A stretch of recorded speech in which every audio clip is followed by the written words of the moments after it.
All right, so get ready because we are diving deep into some serious wealth-building wisdom today. I'm excited. Yeah, you sent over this incredible video from Brian Tracy, you know, the self-development guru. Yeah. It lays out this 7-step plan for not just getting rich, but becoming the kind of person who just attracts wealth. Like a wealth magnet. Yeah, exactly. And it's from the Financial Mentors TV Espanol YouTube channel. I thought that was really cool. Yeah. Making these ideas accessible to Spanish speakers. Totally. It shows how these principles can apply to anyone, anywhere. Yeah, for sure. So think of this deep dive as like your personal blueprint for personal growth and financial freedom. I like it. All right, so let's jump right in. Let's do it. Step 1. Big dreams, big fuel. Okay. Tracy's all about the power of dreams, especially when it comes to money. You know, he says, and I'm going to try my best with the Spanish here. Go for it. Solo los grandes sueños tienen la fuerza necesaria para mover el alma del hombre. That's beautiful. It translates to, only big dreams have the power to move the soul of man. Wow. Yeah, he's talking about like that burning desire, that deep down motivation that pushes you forward. Yes. It's like, you know, you have a high performance sports car, but no gas in the tank. You're not going anywhere fast. Yep. Big dreams. Those are the fuel that gets you moving towards those goals. 100%. So how do we actually cultivate that growth mindset? That's the question, right? It's easy to say, think positive. Yeah, but how do you make it stick? Yeah, exactly. Well, things like visualization can really help. Okay. Like really picture yourself achieving your goals, feeling the emotion, like experiencing that success. I can see it. Yeah. And another powerful tool is using affirmations. Oh, yeah, I've heard of those. Yeah, these are positive statements that you repeat to yourself. Like, I am capable of achieving financial freedom. Or, I am attracting abundance into my life. So it's about rewiring your thinking. Yeah. Almost like training your brain to see possibilities instead of limitations. Precisely. And it's not a one-time thing. Right. It's an ongoing process. Makes sense. Just like you wouldn't expect to run a marathon after one day of training. Yeah. You need to consistently work on developing a growth mindset. Okay, so now that we've got the engine fueled up, you know, with big dreams, let's move on to step 2. Okay. Passion as a compass. All right. Tracy's big on aligning your work with what you love. And for good reason. Yeah. Think about it. When you're passionate about something, you naturally bring more energy, enthusiasm, creativity to the table. It's like the difference between eating a meal you just have to eat Yeah. versus savoring something truly delicious. Exactly. When your work feels more like a calling than a chore, you're more likely to go the extra mile, to come up with innovative solutions, and to persevere even when faced with challenges. And those are essential for success. In any field. So how can our listener figure out what they're truly passionate about? Yeah, what if they're feeling lost or stuck in a rut? Right. It starts with some serious soul searching. Okay. Think about what activities bring you joy, what you naturally excel at, and what problems you're passionate about solving. Think back to your childhood. What did you love to do? Oh. What fascinated you? Yeah. Those early interests can often provide clues to your true calling. I love that. Yeah. It's about rediscovering those sparks of passion that might have gotten buried, you know, under the weight of responsibilities and expectations. It happens. And not everyone can just quit their job and follow their bliss, right? Yeah, right. What if you're in a job you don't love, but you need the income? Yeah, that's a common situation. It is. You don't necessarily have to make a drastic career change to align your work with your passions. Okay. It might be about finding ways to infuse more passion into your current role. So maybe it's volunteering for a project that aligns with your interests. Yeah. Taking on a new challenge that stretches your skills, or even mentoring a colleague in an area you're passionate about. Exactly. It's about being proactive and finding those pockets of opportunity where you can bring more of yourself to the table, even within the constraints of your current job. I like that. And you never know, those small steps might lead you to bigger opportunities down the road. I love that it's about making those small shifts that can have a ripple effect on your overall work satisfaction. Absolutely. And potentially even open doors to new possibilities. For sure. Okay, so we've got our big dreams. Okay. We've found our passion compass. What's next on Tracy's roadmap to wealth? Well, in this fast-paced world, he emphasizes the need to constantly be learning and growing. Yeah. That's step 3, lifelong learning. lifelong earning. He talks about exercising our mental muscles, which I love. It's a great analogy. It is. Just like our bodies need regular workouts to stay in shape. Right. Our minds need constant stimulation to stay sharp and adaptable. It's more than just staying ahead of the curve. It is. It's about being able to pivot and thrive when the curve throws you a curveball. Uh-huh. I like The skills that were in high demand a few years ago Yeah. may be obsolete now. It's true. Think about how much technology has changed in just the last few years. Oh my God. Let alone the past decade. It's crazy. Entire industries are being disrupted. Huh? New jobs are emerging. Yeah. And the pace of change is only accelerating. It's not slowing down, that's for sure. So how do we keep our mental muscles in shape? Well, Tracy suggests it's about being a lifelong learner, Okay. always seeking out new knowledge and skills. And luckily, we live in a time where there's an abundance of learning resources Oh, yeah. available at our fingertips. Absolutely. We've got online courses, workshops, conferences, books, podcasts. It's endless. The possibilities are endless. It really is. It's like having a giant buffet of knowledge Uh-huh. Yeah. laid out before us. So much to choose from. But with so many options, it can be overwhelming to know where to start. Right. How do you recommend navigating this learning landscape? It's crucial to be strategic about your learning. Okay. Start by identifying your learning goals. Right. Ask yourself, what skills do you need to develop to advance in your career?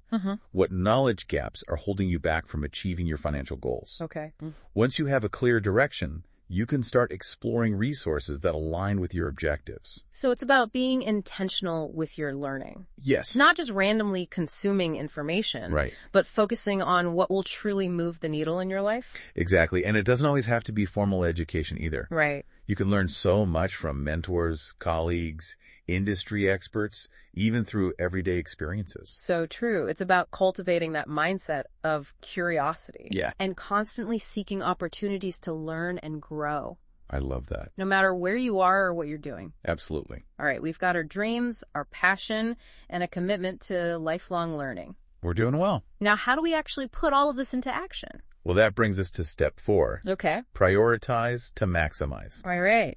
Tracy emphasizes that you can't do everything at once. Right. So focus on the most impactful tasks first. He has a great quote about this. Oh, yeah. I'll do my best with the Spanish again. Go for it. Un hombre con dos prioridades está poco concentrado en cualquiera de ellas. A man with 2 priorities is poorly focused on either of them. Yeah. He's saying that trying to juggle too many things at once will leave you scattered and less productive. So it's all about mastering the art of prioritization. It is. How do we actually do that effectively? One practical tool that comes to mind is the Eisenhower matrix. Okay, I've heard of that. Yeah. But I'll admit I'm a little fuzzy on the details. Okay, sure. I can break it down for you. Yeah, please. Imagine a 4-quadrant grid. Okay, I'm picturing it. The top left quadrant is for tasks that are both urgent and important. Those things that need to be done immediately. Like firefighting. Yes, exactly. Think of it as the firefighting quadrant. Got it. So things like dealing with a pressing deadline or handling a crisis That's right. would fall into that category. Yeah. What about the other quadrants? Okay. The bottom left quadrant is for tasks that are important but not urgent. Okay. Things that can be scheduled for later. Right. This is your strategic planning quadrant. So things like working on a long-term project, Yeah. investing in your personal development, or building relationships Exactly. would go here. Yeah. Then we have the top right quadrant, Okay. which is for tasks that are urgent but not important, things that can be delegated if possible. Yeah. This is your interruption quadrant. Right. Okay, so think emails that need quick responses. Yep. Phone calls that can be handled by someone else. Or tasks that are more about keeping other people happy than driving your own goals forward. You got it. And finally, the bottom right quadrant Okay. is for tasks that are neither urgent nor important. Right. Things that can be eliminated altogether. Yeah. This is your distraction quadrant. The dreaded distraction quadrant. It is. So things like endlessly scrolling through social media. Oh, yeah. Watching TV shows that don't add value to your life, or getting caught up in unnecessary drama. It happens.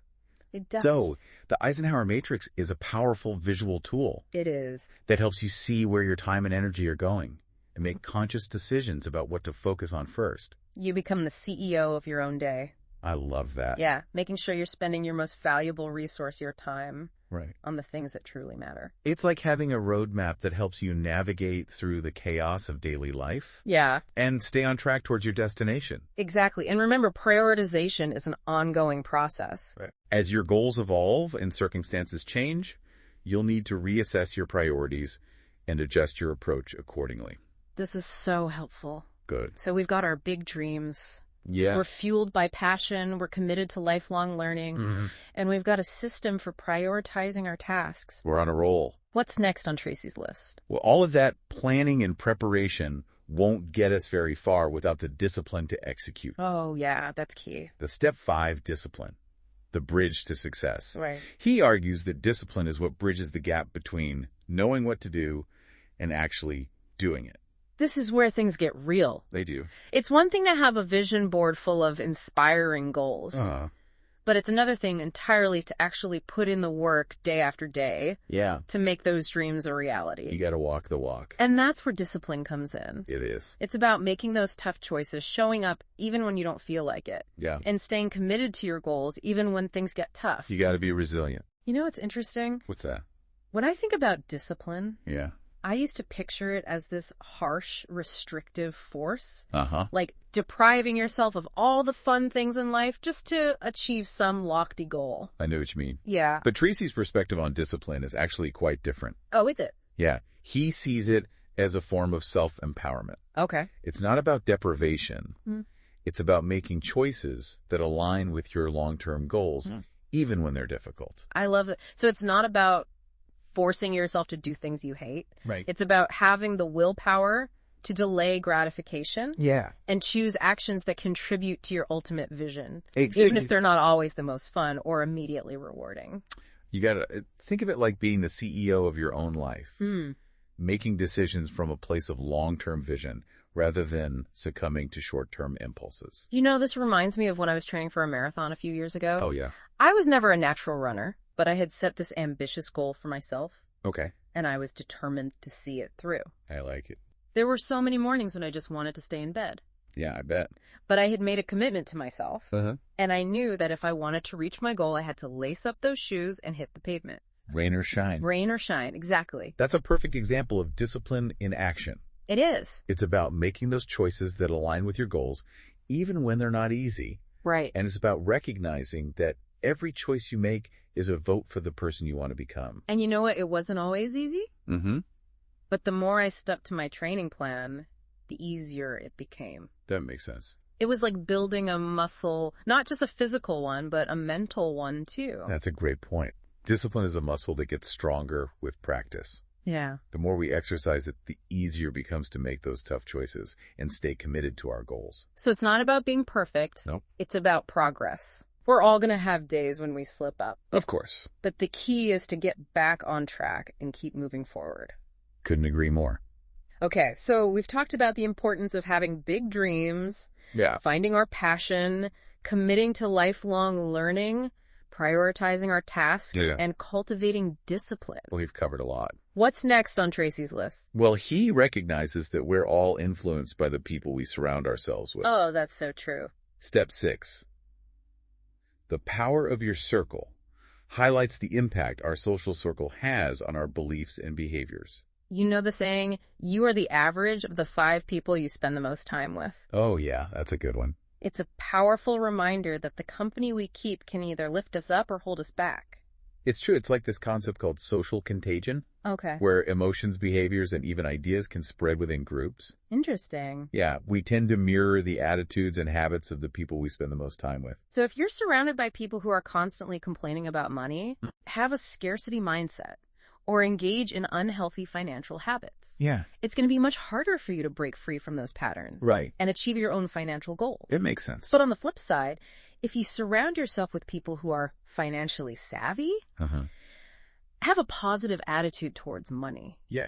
And are actively working towards their own financial goals. Right. You're much more likely to adopt those same beliefs and behaviors. It's like the saying, if you want to fly with the eagles, don't hang out with the turkeys. I love that. But this isn't about cutting people out of our life. Right. It's about being mindful of the impact of our social connections and making sure that our closest relationships are serving us, not hindering us. And it's not just about passively accepting the social circles we find ourselves in. Right. It's about actively cultivating a positive and supportive network. Exactly. Attend events, join groups, network with people in your field. There are so many ways to expand your social circle and connect with like-minded individuals who share your values and aspirations. Precisely. And remember, it's a two-way street. Oh, yeah. Be the kind of person you want to attract. Right. Be supportive, encouraging, and inspiring to others. Yeah. And you'll naturally attract people who reciprocate those qualities. Building a strong, positive network is an investment in your personal and professional growth. Absolutely. It provides support, accountability, and inspiration, all of which are essential for achieving your goals. 100%. Okay, so we've talked about setting big dreams. Okay. Finding our passion, committing to lifelong learning, prioritizing our tasks, cultivating discipline, and surrounding ourselves with the right people. Wow, we've covered a lot. What's the final piece of the puzzle? The final step in Tracy's 7-step plan is step 7 action. The catalyst for change. Right. He believes that taking action, even if it leads to mistakes, is crucial for growth. This is where the rubber meets the road. It is. It's about embracing the messy, imperfect process of learning and growth. Yeah. And not letting the fear of failure paralyze us. He emphasizes the idea of failing forward. Yes. Acknowledging that mistakes are inevitable. They are. But it's what we learn from them and how we adapt that truly matters. Because inaction guarantees no progress. Right. By taking action, even if we stumble along the way, we gain valuable experience, build confidence, and create new opportunities. He also talks about being decisive and trying lots of different things. Yeah. It's about embracing experimentation and not being afraid to step outside of your comfort zone. Exactly, in the context of financial success. Yeah. This might mean experimenting with different investment strategies, exploring new career paths, or starting a side hustle. Okay. It's about being proactive and willing to step outside of your comfort zone to see what works and what doesn't. You miss 100% of the shots you don't take, right? Exactly. And it's about learning from those experiences. Yeah. Both the successes and the failures. And using that knowledge to refine your approach and get closer to your goals. Absolutely. It's about recognizing that success is not a destination. It's a journey. I love that. And it's a journey best traveled with a willingness to experiment, to learn, and to adapt along the way. Okay, so we've covered a lot of ground here. We have. We've explored all 7 steps in Brian Tracy's wealth building plan. And it's clear that these steps aren't just about financial success. Right. They're about becoming the kind of person who attracts wealth. Exactly. It's a holistic approach that focuses on cultivating the right mindset, skills, and habits to achieve financial freedom and live a more fulfilling life. That's the goal. Before we move on to some practical strategies for putting these principles into action, okay, let's take a quick pause. Sounds good. We'll be right back with some deeper insights and actionable tips to help you on your journey to wealth. I'm looking forward to it. Me too. Welcome back. We've covered a lot of ground with Brian Tracy's 7 steps. But I want to make sure you walk away with actionable insights. Absolutely. It's one thing to understand these principles. Right. But the real magic happens when we put them into practice. That's where the transformation begins. So let's break down each step into bite-sized pieces, that our listener can start applying today. I like it. First up, how about those big dreams we talked about? Yeah, those big dreams. It's not just wishing upon a star, right? Not quite. It's about having a clear vision of the future you want to create. Okay. Think beyond, I want to be rich, and get specific. Right. How much money do you want to have in the bank? Yeah. What kind of lifestyle do you envision for yourself and your loved ones? It's like having a destination in mind before you start a road trip. Exactly. Without a destination, you're just driving around aimlessly. You'll get lost. Right. But with a clear destination, you can map out a route. Yeah. And start making progress. Absolutely. And once you have those goals in place, break them down into smaller, more manageable steps. Okay, I like that. Ask yourself, what can I do today, this month, to move me closer to my ultimate goal? So it's about turning those big, audacious dreams into a roadmap with specific milestones along the way. That's a great way to put it. That makes it feel less overwhelming and more achievable. For sure. Now let's shift gears to passion as a compass. Okay. How can our listener find their true calling and align their work with what truly lights them up. Self-reflection is key here. Okay. What activities bring you joy? Uh-huh. What are you naturally good at? Yeah. What kind of problems do you find yourself drawn to solving? I'm picturing someone journaling, reflecting on their experiences, and really digging deep to uncover those hidden passions. Yeah, it's about getting to know yourself on a deeper level. What are some other ways to tap into that inner compass? Think back to your childhood. Okay. What did you love to do before the world told you what you should be doing? Those early interests can offer valuable clues to your true passions. It's like reconnecting with that inner child who is full of curiosity and wonder. Exactly. And sometimes it's not about a complete career overhaul. It might be about finding ways to bring more passion into your existing work. Absolutely. Maybe there's a project you can volunteer for that aligns with your interests. Yeah. Or perhaps you can shadow someone in a different department to gain exposure to new areas. Okay. It's about being proactive and creating those opportunities for yourself. So even if you're not in your dream job right now, you can still take steps to infuse more passion into your work life. Exactly. Make the best of where you are right now. Now let's move on to lifelong learning. Okay. We talked about how important it is to continuously upgrade our skills and knowledge. Right. Especially in this rapidly changing world. The world's not slowing down. It's not. That's for sure. But how can our listener make this a reality? The beauty is there are more options than ever before. Yeah, there are. Online courses, workshops, conferences, books, podcasts. So many choices. The learning landscape is vast and accessible. It's like having a 247 library at your fingertips. It really is. But with so many choices, it can be easy to get overwhelmed. Yeah, that's true. Where do you suggest starting? Think about your learning goals. Okay. What skills do you want to develop? What knowledge gaps do you need to fill? Right. Once you have a clear direction, you can start exploring resources that align with your objectives. So it's about being intentional with your learning.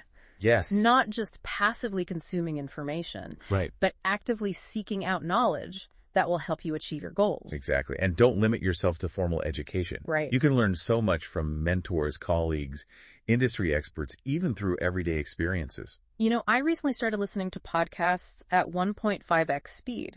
Oh, wow. And I'm amazed by how much more information I can absorb in the same amount of time. That's a great example of finding ways to optimize your learning process. And remember, learning should be enjoyable. Absolutely. Don't force yourself to learn things you're not interested in. Right. Choose topics that ignite your passion, and you'll be surprised by how much you can retain. I completely agree.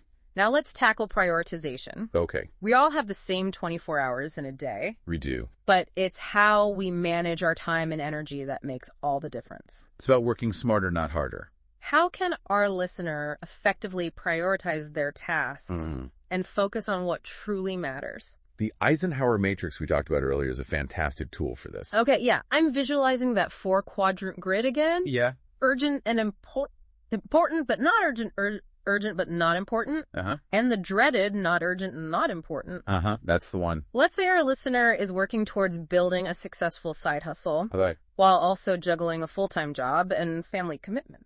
A lot of people can relate to that. They can. Using the Eisenhower matrix, they can categorize tasks related to their side hustle, like developing their website or creating marketing materials, as important but not urgent. Got it. These tasks can be scheduled into their week. Right. But they don't require immediate action. That makes sense. So how about something like responding to emails or messages? Those would likely fall into the urgent but not important quadrant. Okay. They need to be addressed. Yeah. But they don't necessarily move the needle on your bigger goals. True. Consider setting aside specific times during the day to batch process emails or messages. Okay. So they don't constantly interrupt your workflow. So it's about finding a balance between being responsive and protecting your time for those high-impact activities. That will truly make a difference. Right. What about those tasks that fall into the not urgent and not important quadrant? Be ruthless with those. Okay. Ask yourself, does this activity contribute to my goals? Does it bring me joy? Right. If the answer is no, consider eliminating it altogether. That might be hard for some people. It can be, but it's worth it. So it's about being mindful of where your time and energy are going. Yes. And making conscious choices about what to focus on. Absolutely. Now let's dive into discipline, that crucial bridge between knowing what to do and actually doing it. Okay. How can our listener cultivate greater discipline in their lives? Discipline is about building habits. Okay. Start small. All right. Maybe it's committing to waking up 30 minutes earlier each day to work on your side hustle. Uh-huh.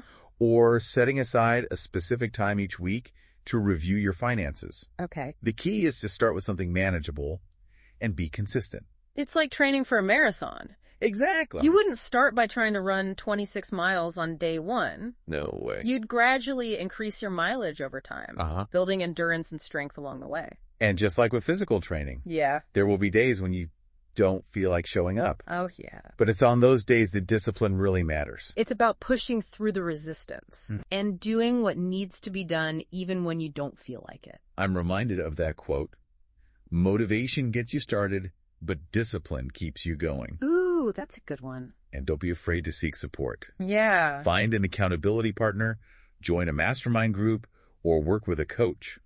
Right. Having someone to encourage you and keep you on track can make a world of difference. So true. Now let's shift to the power of your circle. Right. We talked about how people we surround ourselves with influence our beliefs and behaviors. They do. But how can we intentionally cultivate a positive and supportive network? Yeah. Especially when it comes to achieving financial success. Start by taking inventory of your current social circle. Okay. Are the people you spend the most time with supportive of your goals? Do they inspire you to be better? Do they have a positive mindset around money and success?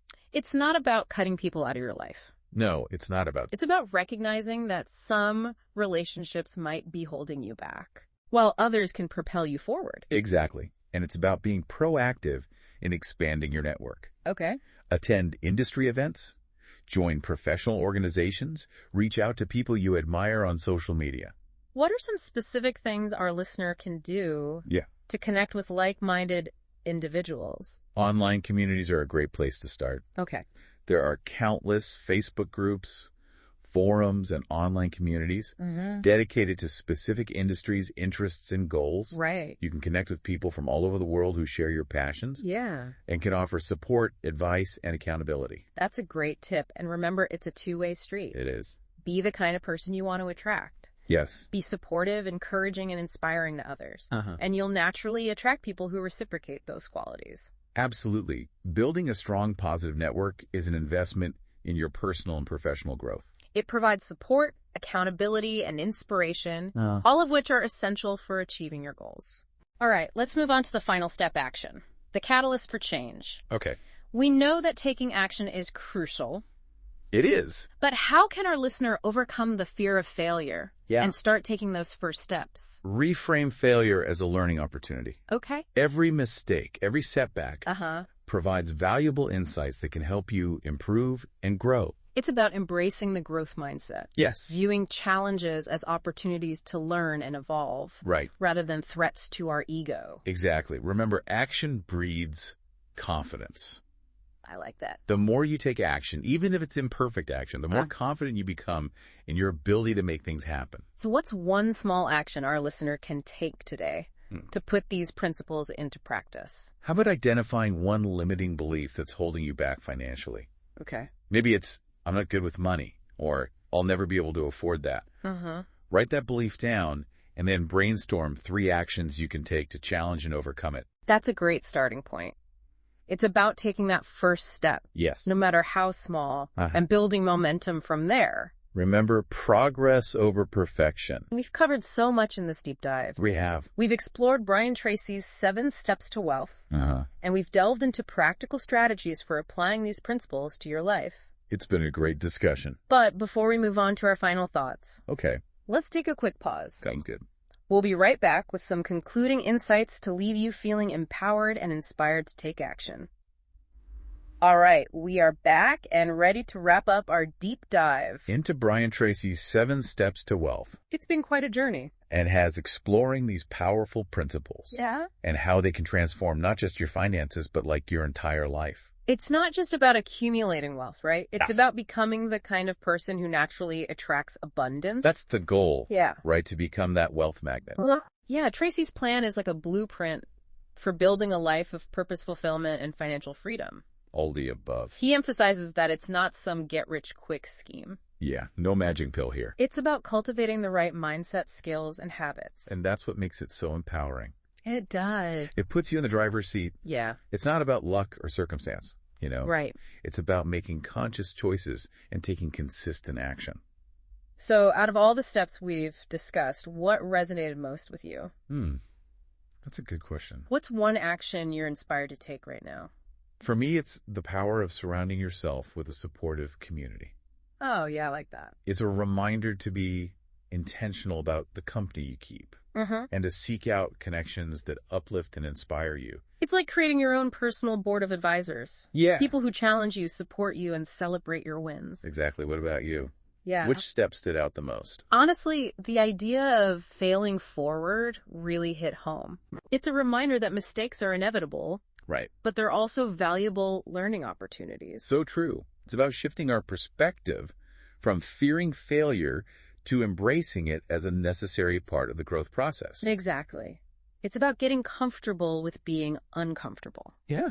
And knowing that each step outside our comfort zone brings us closer to our goals. Couldn't agree more. And remember, even small steps taken consistently can lead to massive change over time. So true. Don't underestimate the power of those tiny daily actions. Yeah, they really add up. They compound over time and create incredible results. Absolutely. Well, this deep dive has been packed with insights and inspiration. It has. I hope our listener feels empowered to take action and create the life they desire. Thanks for joining us on this incredible journey of knowledge and growth. It's been a pleasure. Go out there, dream big, take action, and remember that wealth is not just about money. It's about so much more. It's about living a life filled with purpose, passion, and abundance. I love that. Until next time, keep learning, keep growing, and keep diving deep. See you next time.